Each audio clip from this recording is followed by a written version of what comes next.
Welcome to Storm the Field, Kansas State. Reaction to the Rate Bowl. Man, what an exciting game it was. Presented by Tree City Sports, your source for local sports. This game was interesting to say the least. Just they had us, not gonna lie. They had us thinking, but we came back in the end and we played fantastic defense other than giving up that big punt return that really set them up for their scoring drive in the fourth quarter, but or in the second half. But man, our defense played great. They went down the field and scored when they needed to in the last couple drives and just really finished the game a lot stronger than what we had seen up to that point. And kudos to Clanderman and the whole crew on defense for changing the way they were playing and really stepping up in the big moments. Ollie, what's going on, bud?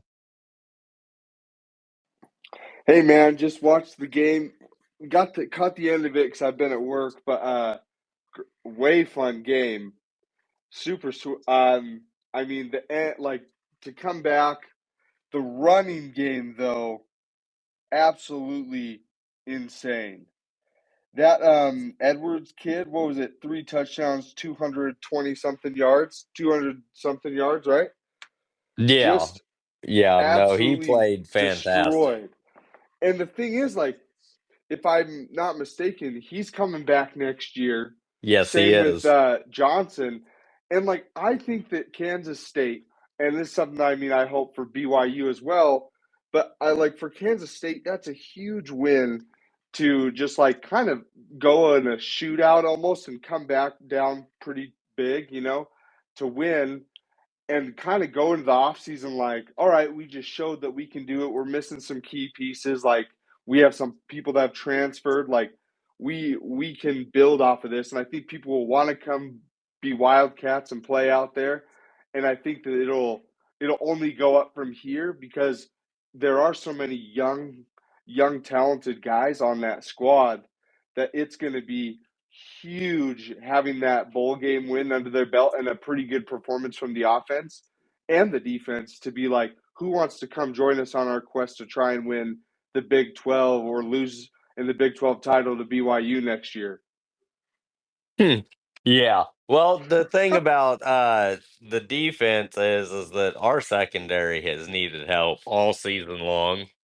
And going into next year, we're going to get some help in that department by way of players like Noah King that's going to come in. He's going to be a freshman, but man, you know what? He's going to make an impact right away and he's going to play. I think that he's going to be a big part of our defensive secondary next year. But it's also, the fact that our guys may not have been, the best this year, but they're young guys. I mean, we're only going to get better as, going into next year through the off season, them getting all the work that they need to get better moving forward. No, for sure. I think that I'm excited to see, um, especially I feel like for those teams that are in bowl games, I feel like the transfer portal has been relatively quiet. I've noticed, or for those for a lot of these Big 12 teams and bowl games, where I feel like once the bowl games end, even during like college football playoff continuing, I think we're going to see a huge spike in movement or just like more rumors about people because I feel like a lot of teams have been focused on their next game, not as much trying to get people. So it should be fun. Um, I think. What do you think is the biggest piece that Kansas State needs to get in the portal? Well, I really think that they need uh, a little bit of help on the offensive line. I mean, we just got an offensive line transfer that's going to probably help fill some of that need. But we're also going to need a another one or two, secondary pieces that can help out on the back end. Because as we saw tonight, we gave up a couple of big plays that were absolutely brutal. And it's not just uh, the ones that we gave up tonight, it's all year long of what we've seen. No, that makes sense. I feel like, especially in the Big 12, I feel like it's a very offensive conference. I mean, you have some of those games where it's a little bit more defense, but I feel like overall it's a big it comes out to like what can your offense do? And so having those guys in the secondary that can stop an electric offense is going to be huge for Kansas State that's already has a relatively, young and well like a good chemistry building an offense already. Getting those last key pieces for defense could be the difference between this season at what is it, 9-4 now, and like a 13-0 or a 12-1 in the in a conference title.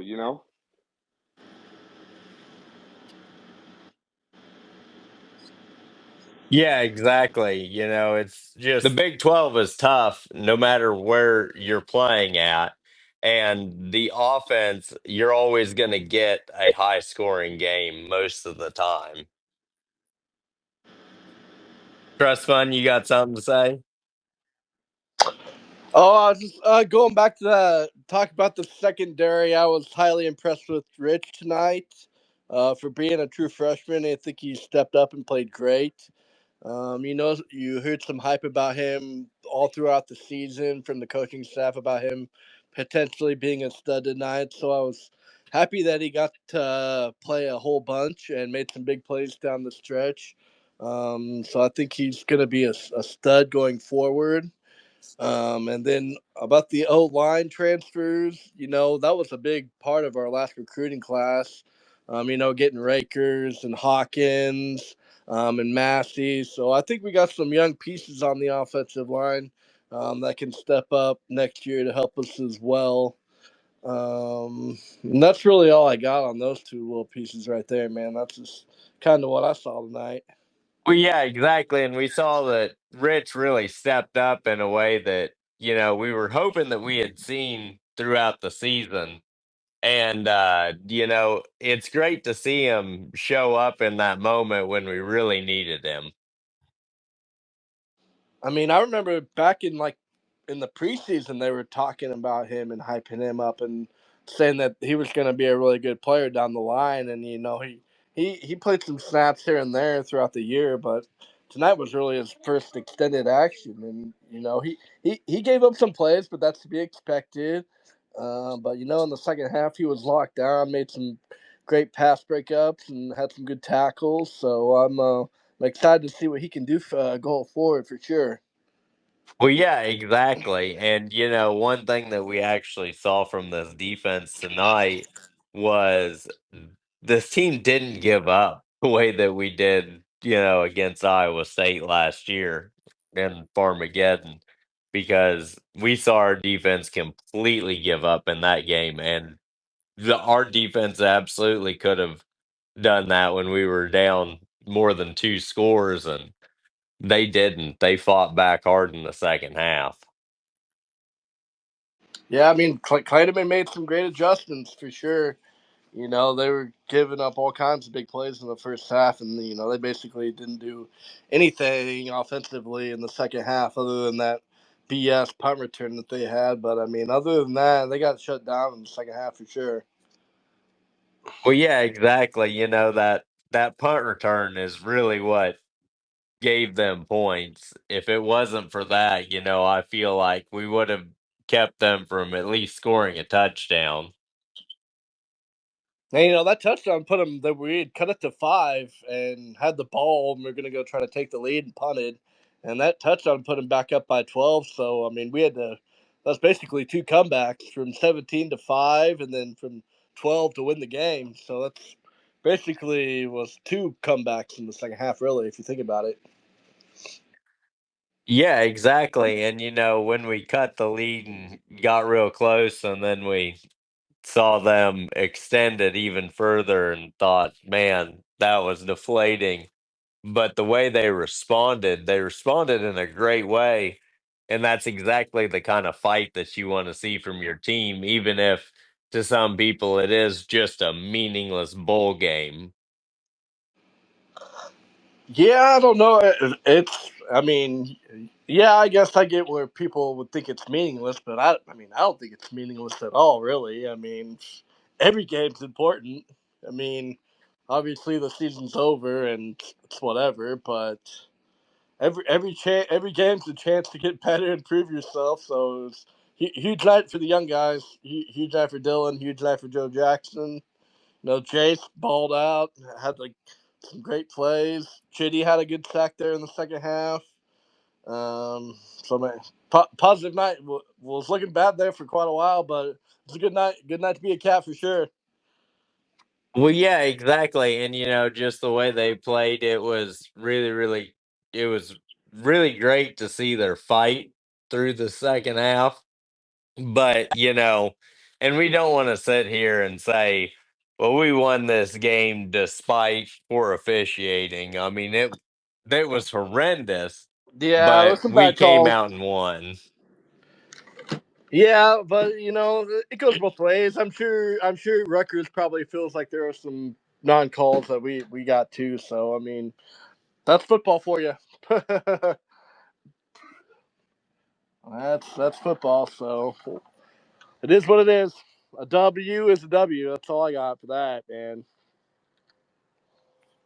100% agree. And the fact that, this is the third straight year of winning 9 games in a season. We'll take it. We will absolutely take it. Only 5 other teams in the country besides us have done that. So that's pretty impressive. Yep. And I don't remember exactly what teams those are, but how many of them are in the college football playoff? Oh, it's like Georgia and Bama. I mean, your usual suspects: Georgia, Bama, like Ohio State, Notre Dame. Exactly. And, This, yeah, we didn't make it because of a couple bad games that we really, to be honest with you, we shit the bed in those games. yeah, we did.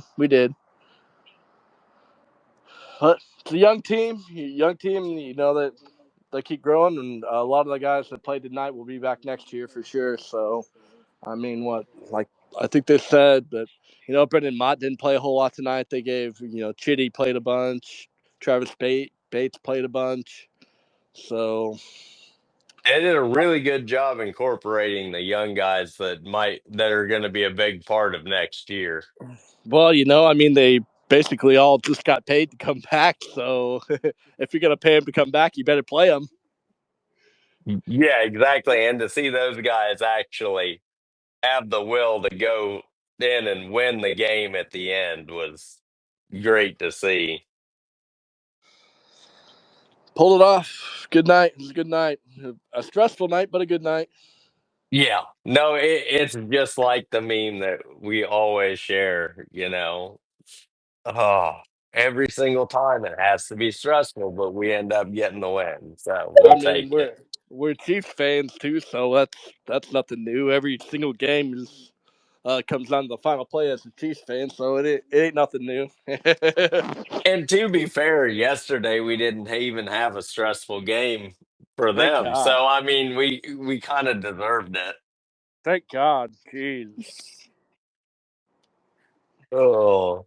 Yeah, and looking at what we're going to have next year, talking to these young guys that we've signed for next year, Noah King and Logan Berkeley and those guys, their drive to want to be in Manhattan and to play great football for Coach Kleiman and the crew is exactly what you want to see from your incoming class.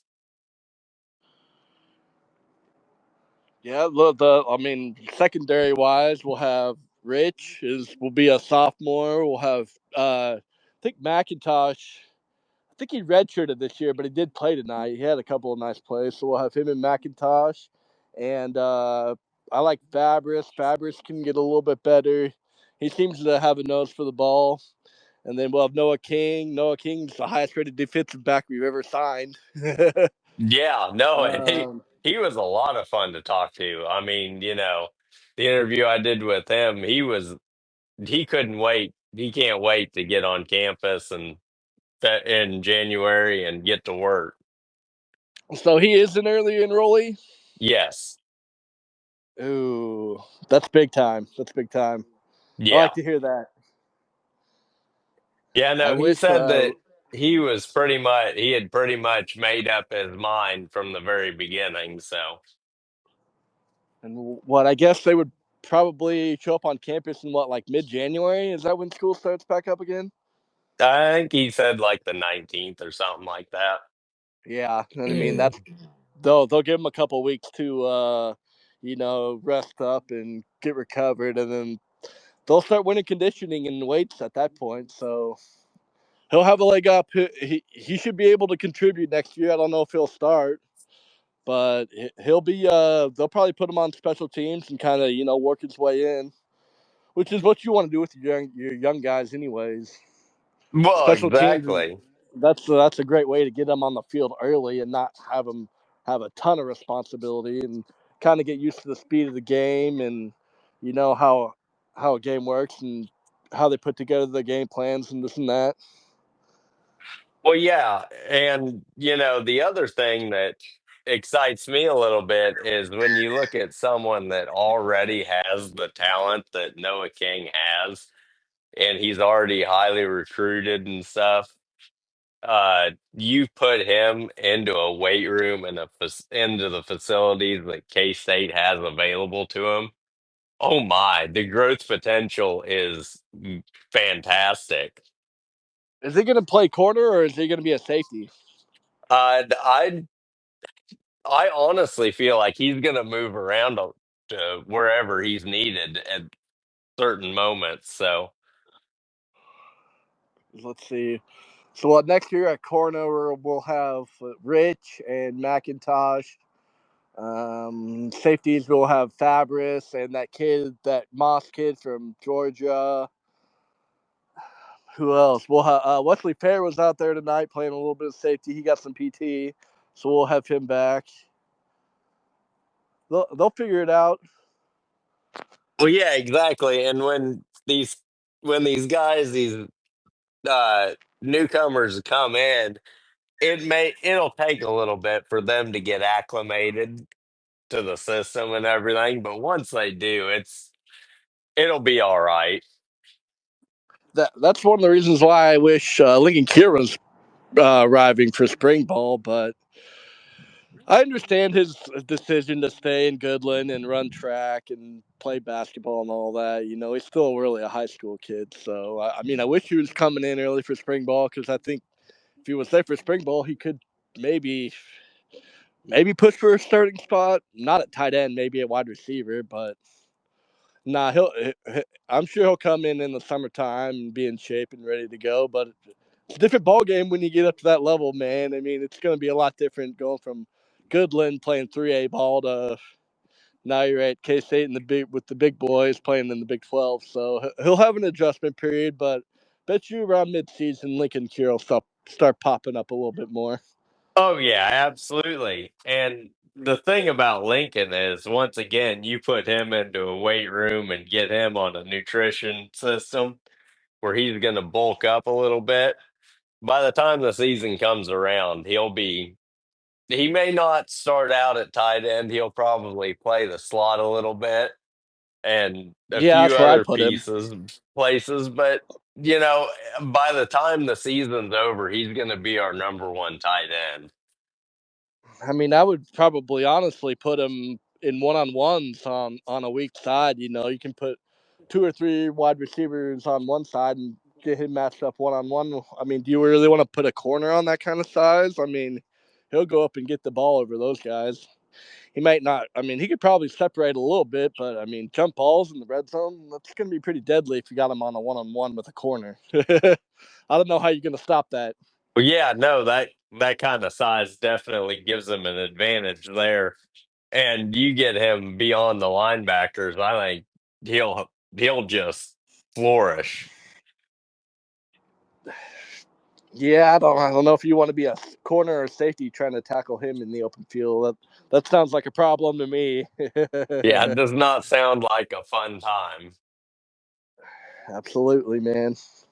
But, that's one of the things is that, last year we were thinking this year may be okay, but 2025 is what we're really looking forward to. But Right. then when we started the season, man, we thought, oh man, we really could have that year this year until, all of our hopes were literally just deflated. Yeah, that was the Houston game for sure. I mean, we still could have saved the season with a better performance against Arizona State, but yeah, Houston kind of sucked the life out of us. And I would say we probably had like a little bit of an emotional breakdown with the way the KU game went, and they literally had to give everything to win that game and keep the streak alive. And then you go on the road and it's rainy and a rainstorm, and just went sideways there, unfortunately. But nothing we can do about it now. Yeah, exactly. And hindsight's 2020. I mean, we know we could have done better in that game, and why we weren't relying on our run game in the moments that we needed to, but then used it at the very end is beyond me. Yeah, I think we threw the ball like 41, 42 times that game, and it was. I mean, we weren't running the ball well, but we had a second half lead. If we just continue to run the ball and at least move the clock, then maybe they don't run out of time at the end and we pull it out by one or two. 'Cause, I mean, they didn't take the lead till what? There was maybe a minute left. Yeah, I mean, exactly. maybe run the ball, get a couple of yards, and punt instead of throw a couple of picks. Maybe that's a dub. Yeah, You never and know. the worst part is that we look back at those games, and even during the game, we saw what we should have done in that situation. But you know, it makes you wonder what they're seeing on the field that we're not watching, Right. because it's Yeah. not because we don't have bad coaches. We have great coaches. It's just that some of the play calling has been, well, questionable to say the least. I mean, Andy Reid does that too. I'm like, he did that against the Browns when we had a 3 touchdown lead. I'm like, why are we throwing the ball? We have two good running backs. Why are you getting Mahomes killed out there? Just hand the ball off to Hunt or Pacheco and then the game. Uh, Yeah, coaches because did they?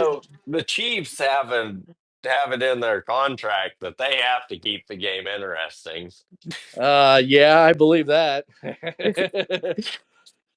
Like, as many times as we have to stress about a game watching the Chiefs and the Cardiac Cats, oh, Stressful. takes years off our lives. Yeah, I ain't gonna make it that long, anyways. Yeah, exactly. Oh It's like one man. of those that, man, maybe I don't want to live to see much more. Oh man, that's funny. It could always be worse. Yeah, absolutely. We could. I would hate to see what the spaces would look like if we would have lost that game tonight. So Yeah, I might have went on a tangent, but we don't have to worry about that, thankfully. no, they pulled it out. I don't know how.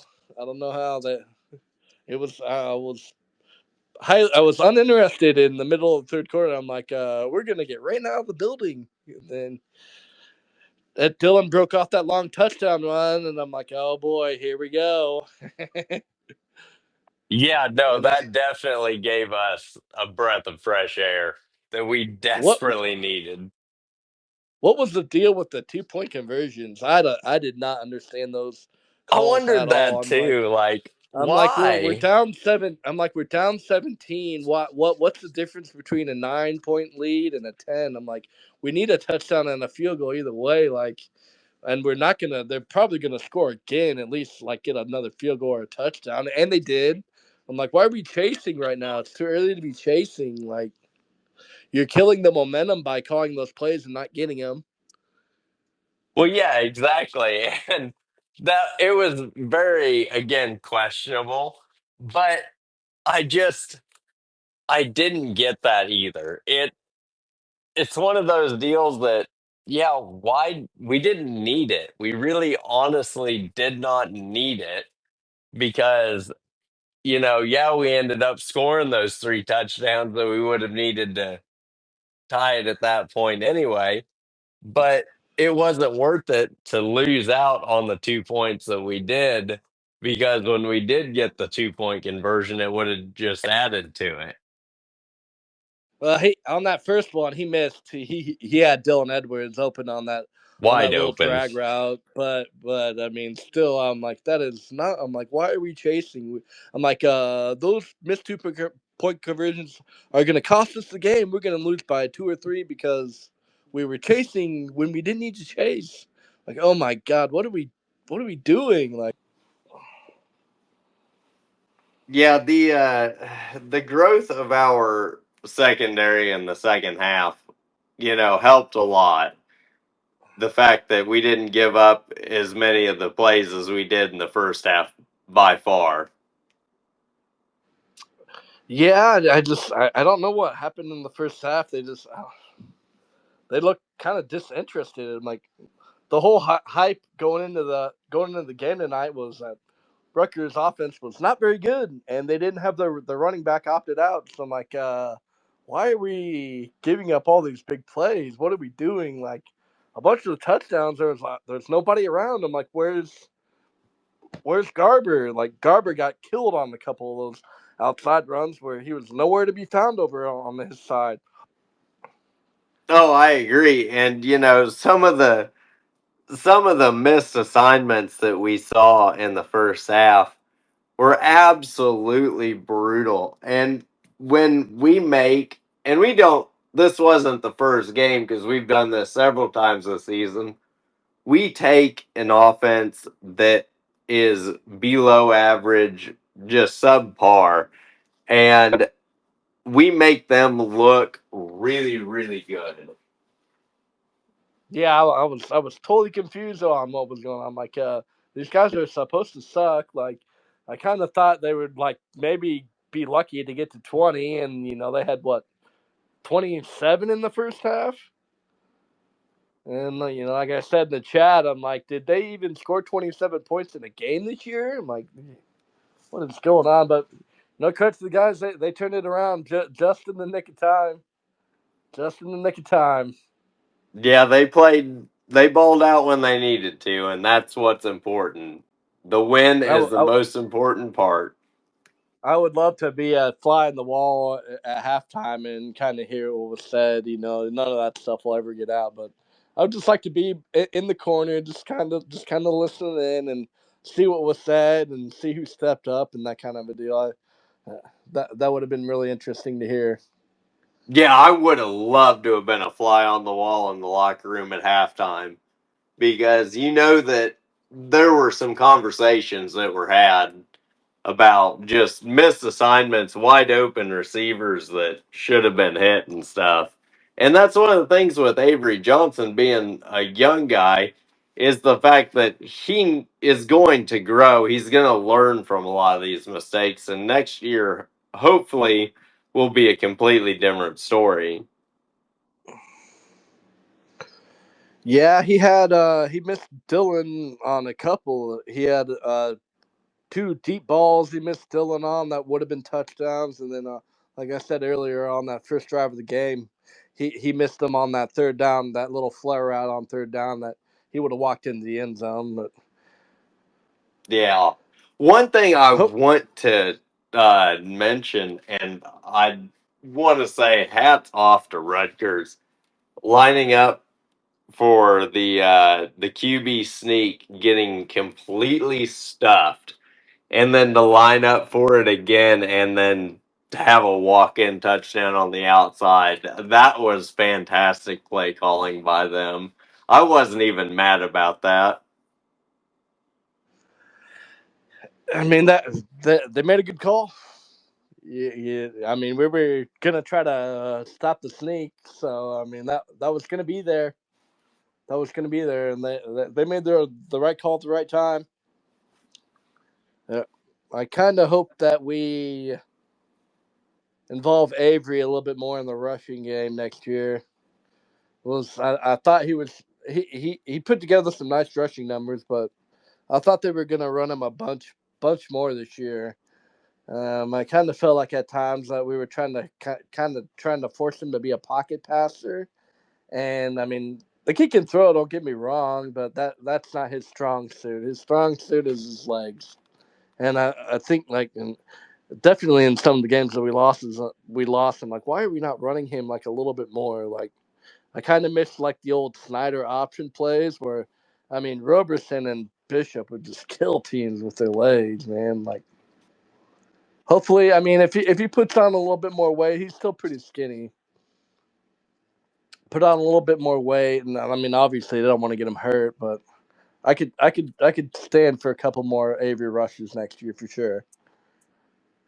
Yeah, and the one thing about this year, and we were disappointed. We were absolutely disappointed that we didn't get to see him use his legs in a lot of games. But, then there was the report that he was dealing with a bit of an injury through 4 or 5 games. That made a lot of sense as to what their play calling was for those. Well, was that the hip thing that happened in the Colorado game? Is that The what they were oblique talking about? injury. Yeah.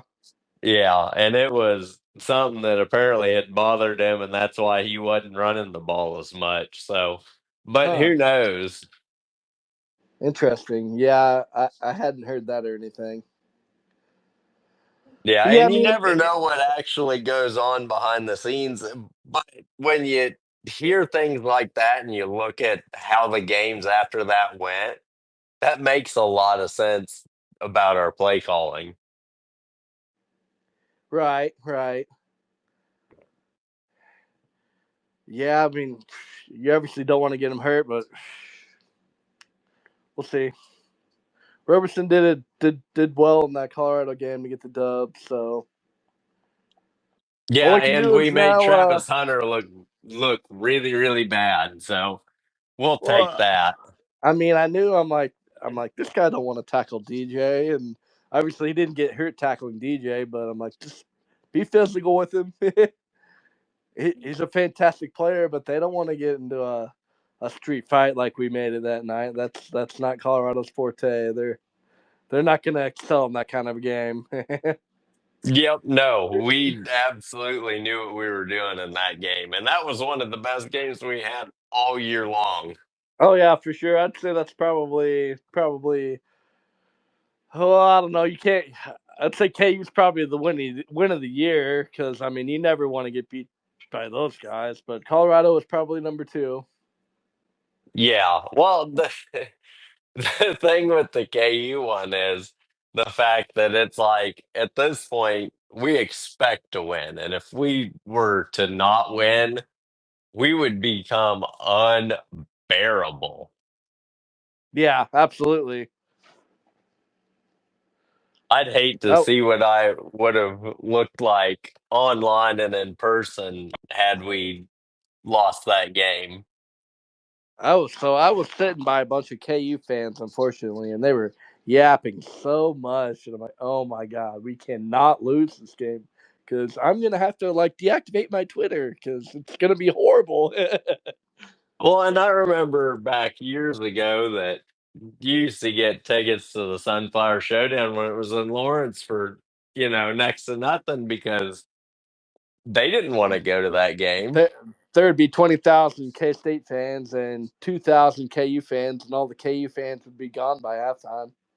Well, yeah. And, I remember I even won tickets on the radio one time to go to one in Lawrence, and by halftime there wasn't a. Of course, we had like a 21-point lead at halftime, but it was funny as could be to watch him just pour out of there.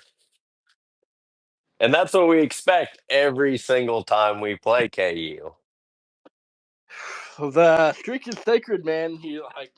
God, I don't want to live in a world where the streak is over, and eventually that's gonna happen, unfortunately. But Jesus, man, not Yeah. yet. Yeah, exactly. Because they would become un unbearable, and we would not want to listen to that. But it's one of those things that we know it's a possibility every single year because KU has actually become a halfway decent team recently. Despite some of their other games, this game is one that they will do their absolute best to try and win because this is their Super Bowl. This is the one game of the year Oh they yeah, have circled. they hate to admit it, but I mean, we obviously know that it's true. That they won't admit that to you, but we know what's true and what's not. Like, oh, this is your guys' Super Bowl every year, blah blah blah blah. Okay, yeah, well, it's your Super Bowl too. You won't admit that, but it's true. Yeah, yeah, absolutely. I mean, what's that? What would be one other game that KU fans would look forward to that they go, man, if we win this game, we're just going to be, we're the best in the world. This is going to change our entire season and our entire life. Well, they're playing Missouri next year. Yeah, they do get them, but it's not the same with them, though. They would beg to differ on that. Yeah. Well, and the thing is that that's one thing that we can agree with KU fans on is the fact that, Muck Fazoo. I will be cheering for Missouri in that game. Yeah, no, I cannot. The fact that they're traitors to the SEC, makes me hate them even more. But they where belong in the where I want SEC. where is that? Are they playing that in Columbia next year, or are they playing that at like Arrowhead? Or I would assume they play it at Arrowhead, but I'm not 100% on that. interesting, interesting. You would think they would play a game like that at Arrowhead. Well, I wonder, is it like did they send like a 2-game series, or is that a 3-game series, or? I'm not sure what the schedule. I think it was a 2 game, but it could be 3. Because if it's 2, then it's probably a home and home. But if it's a 3-game, then it's probably one in Columbia, one in Lawrence, and then one like in Arrowhead. Neutral. Let's see. So that is in Columbia. That is their 3rd game next year. Well, that'll be interesting. They'll get stomped. I mean, Missouri has been recruiting pretty well, so I Yeah, think and that's a part of the season where Missouri will have all their hype and they won't have been disappointed by then yet. Missouri just got that quarterback from Penn State that just hit the portal. Their backup. Yeah. Prebola or whatever his name is. I don't know. I know they were hyping that up. Yeah, and that's the thing is that you never know what even KU's, going to look like next year with all their newcomers and outgoing players. Well, they signed so many portal guys, but I mean, that doesn't mean anything. Yeah. Well, okay. They were hyping up that Alabama receiver, and yeah, he averaged what 20 yards a catch, but that He's was got on 5 four career catches. catches. 4 catches. I mean,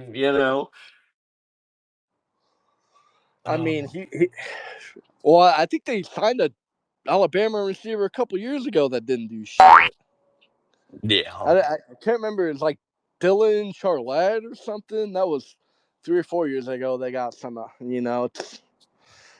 think if we wanted Henderson, we would have got Henderson. Yeah, and you never know, what these guys are asking for in terms of NIL and stuff. Some of these kids aren't worth it whatsoever, and if they turned them down, there's probably a reason for that. Right, right. I It's mean, I like think the AJ situation with BYU when it was. I heard a report from someone that talked with him and BYU was $5 to $7 million, and I knew at that point we were bowing out of that. There ain't no chance. with as much as I love K State, I want no part of that. 100%. I mean, we saw what we're getting for a $5 million roster this year. We would not pay that for one player. I mean, I would be in if you have like a Elite Eight or Sweet 16 roster coming back, and you're going to add him. Then yeah, spend that money and go try to win a natty. But we're Unless not going we to have can that next. find the next Michael Beasley. I mean, that's not worth spending that kind of money on a player. I mean, we've tried. We've struck out on all the high school recruiting. Yeah, the fact that, The only guy David that the only Casillo is our only one. and Buddy Rich and Taj Manning, but Taj Manning is not a Tang recruit. No, he was a Bruce Weber recruit, and Right, he's stuck through because he's from Grandview. right. He's a great guy, though. I absolutely love Taj Manning and his dad.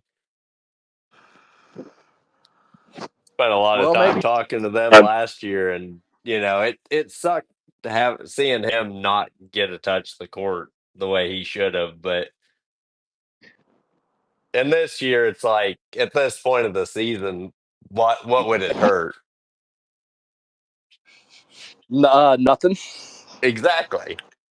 What are we like? I think last I looked, we were like what 125th in the net rankings. I mean, that's you're cooked unless you go on a generational run, and that's not happening.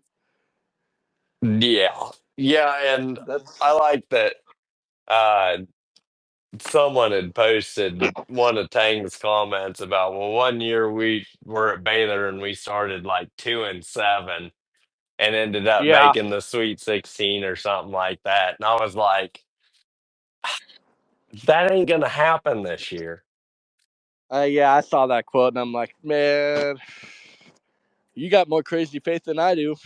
Yeah, I've got a lot of crazy faith, but it's fading very I'm rapidly. also I'm also pretty realistic, and we're what like 7-5, 7-0 against quad two or lower, and 0-5 against quad one. So we have no quad one wins entering conference play. Well, the good news is the Big 12 will produce quality wins, except All for of them. the fact that when we lose those games, they won't be quality wins for the other teams. Yeah. So we're bringing the conference down, I guess. Jesus. Yeah, we are the equivalent of KU football. All hype and no substance. Yeah. Hey, we have women's basketball to look forward to. Thank you, I Jeff wonder Minnie. when do they play again? That's probably coming up pretty soon, I'd imagine. Yeah, I think in the next couple days they play. Let me check. As I think the Med play open conference play like Monday night maybe against Cincinnati. Yeah, the men open up on the 30th against Cincinnati at home. They probably play like maybe Sunday, Monday. Women's basketball, let's go. ESPN, of course, hit it all the way down at the bottom. Yeah, of course. Of course, we don't play Wednesday. Doesn't look like until. Sunday maybe. Jeez. Looks like Wednesday the 8th. They're off that long? Yeah. That's like almost 2 weeks from now. Oh no, they do play on the first. I must have missed that one on the schedule. Ooh. Uh, I assume that's a road game? Yeah, at Houston. Yeah, Houston's not any good. Yeah, 4-8. So we should pick up the win, and then we come back home and play Texas Tech on the 4th. I I don't know anything about Tech. They're probably They're middle of the 12 and road. 2, so Well, they probably beat up on a weak non-conference. I mean, it's hard to tell. yeah. They're Well, probably and when you so look they're at the probably a next borderline four, tournament team. yeah, they probably are a tournament team at least. But when you look at the next four, it's 12 and 2 Texas Tech, and then we travel to 10 and 2 Utah, and then travel That'll be to tough. 9 and 3 BYU, That's and another then tough one. come back home to play 10 and 4 Arizona. That should be a dub. But the two road games with Utah and BYU. Those will be tough. I mean, that's in a different time zone up in the mountains. It's the altitude and the breathing is the real thing. Yeah, and the fact that we get two of them back to back. So they'll probably fly out to Utah and then they'll stay out there. Yeah, it's only 3 days apart, one on the 8th and Yeah. one on the 11th. So there's no point in flying back to Manhattan. You might as well just stay out there and get adjusted to it. Yeah, you're just hanging out for that week and hoping you can adjust to it and have good The practices. I've heard the thing on that is to either get in and out as soon as possible, which is what the football team did, or you have to be out there 2 days. If you're there for between 1 and 2 days, it has a big effect. But between the first day and then after the second day, you're totally adjusted. Yeah, and you don't want to, especially playing Big 12 games, no matter where you're at on the road, you don't want to be laggy in any way. No, because I think the league is there for the taking for us, so you can't really. I don't expect them to slip up anywhere, but I mean, sometimes you have off nights and don't make anything, and then that's when you get upset. So, Yeah. Yeah, and that's the thing about the Big 12 is you never know how the games are actually going to go. got to play it inside out, and which is that's what they've been doing. Throw it into Lee and get her established, and then the outside shots for Glenn and sides and Sundell. It'll open up once Lee has 8 or 9 quick, easy points in the first quarter. It's like, well, now you got a double, triple team, and you kick it out, and you got open shooters all over. Well, yeah, exactly. And there's a reason why she's one of the best scorers in the history of K-State women's basketball. I mean, sometimes when I watch them, she catches the ball like right under the basket, and I'm like, that's automatic. You can't defend that. Yeah, what are you going to do? Foul her? Well, that's probably sounds like an and one to me. Then if you're gonna Yeah. foul her, Yeah, exactly. And that's the problem is that they're not, you know, they're not as great at, if you're fouling somebody, make sure they don't get the points with it. yeah, I mean, I guess my strategy would be to double team her and hope that we miss our open looks from three. That really seems like the only way that it would work to defend us. We would just have to have an off night on the perimeter, Yeah. or or if like Lee gets in foul trouble, but Kennedy Taylor's a pretty good backup center. Yeah, exactly. And, getting to talk to Gabby Gregory about just playing with someone like Ayuka Lee. I mean, you can tell she's a generational player. The amount of praise that she gets from everybody, not just Gabby, but everyone that you talk to within the organization. Yeah, she's the key. She's the key. If she's going to work, then I don't know who can beat us. At least in the Big 12. Like, I mean, South Carolina's ridiculous as always, but I mean, other than that, Yeah. I'm not. I'm not sure who else in the country is good enough to beat us. Yeah, no, exactly. It'd take a South Carolina or a Yukon. And hopefully Yeah. that's a national championship and we prove that we're the best. Well, Mitty's got to get out of the first weekend. Yeah. He's never been out of the first weekend. Let's just get to the Sweet 16 first, and then let's see what happens from there. Yeah. Hey, we're making strides, so but I think that we've talked enough for this show. What are your final thoughts on just the bowl game win tonight? Well, I would say just enjoy it for the night and be excited for next season. We got a lot of good players coming back, and we should be, at least a preseason top 25, top 20 team. And we're one of 6 teams to win 9 games in the last 3 seasons. So we got a good, solid program. And enjoy the night and be excited about next season as well. Absolutely. I mean, 2025 was always the target year, but we had our hopes up this season. So, and it's nice to end on an actual high note with getting this bowl game win. Our fans absolutely needed this after the last few months that we've had to go through.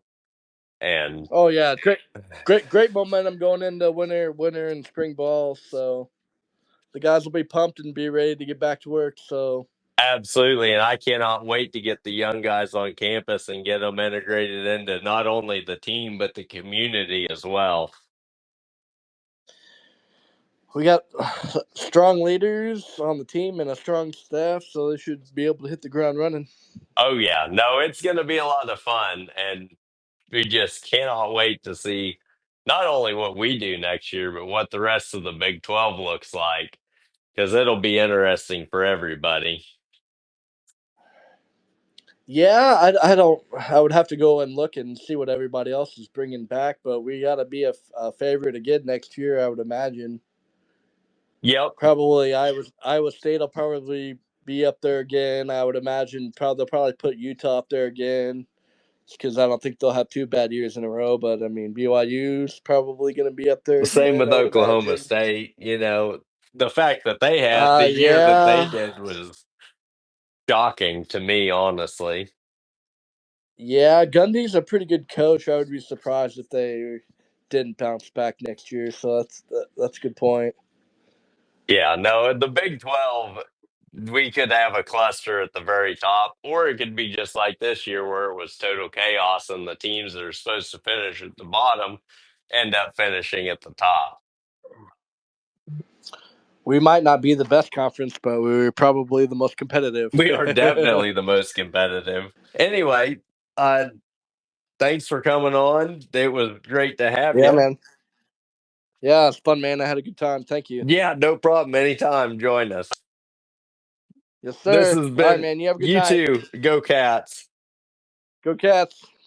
This has been Storm the Field, Kansas State. The recap of the Rate Bowl against Rutgers, where we pulled out the win. We got the W, and that's what matters, even if we had to stress through most of it.